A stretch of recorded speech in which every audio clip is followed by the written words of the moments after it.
Eder. Mech. Pallister. La Cattaneo se la sta prendendo con comodo. Perché? Questo ulteriore esame significa sicuramente scrupolo, cioè significa voler dare all'elaborato una precisione tecnica che ha caratterizzato tutta la seconda autopsia, a differenza della prima, che sicuramente non verrà ricordato per questo. Quando sono presenti delle lesioni, dobbiamo innanzitutto dire se sono vitali o meno, cioè se sono avvenuti in vita. Ma quando è possibile dobbiamo provare a definire la cronologia di queste, cioè quanto distano dall'evento morte. Se sono in limite vita, se sono quindi diciamo perimortali.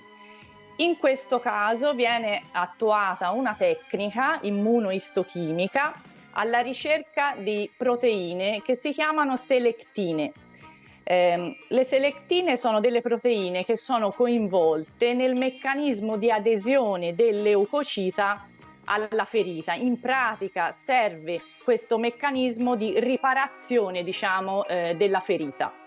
Essendo la salma oggi in pessime condizioni, tutto ciò si baserà sulle prime risultanze. Non è un esame nuovo, verrà fatta sui preparati istologici, quindi quelli che vengono dalla prima autopsia. Non è possibile effettuare l'esame della SHAD perché ci voleva un materiale fresco che non era possibile avere. Non si può fare la SHAD su un materiale né congelato, perché ovviamente non avrebbe senso per ovvie ragioni, né tantomeno fissato. Una nota soltanto molto breve sul rigor mortis. Ipotizzando che la nostra ipotesi, il giro è corretta, se la prendiamo come possibilità, il fatto che lei fosse stata tenuta a bassa temperatura avrebbe avuto un'influenza sul rigor mortis, e cioè, come ci dice un lavoro del 2005, per esempio, il professor Varetto, sarebbe andata ad allungare i tempi ovviamente di...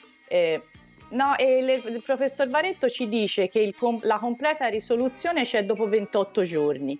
Per i primi 10 giorni mantenuti a 4 gradi permane il rigor completo, per poi andare piano piano a sparire fino al 28. Quindi diciamo, almeno questa consolazione, abbiamo questo dato scientifico. L'assassino naturalmente non ha calcolato questo problema di rigor mortis, è stato semplicemente molto fortunato. Credo che sia soltanto una fortuna e coincidenza.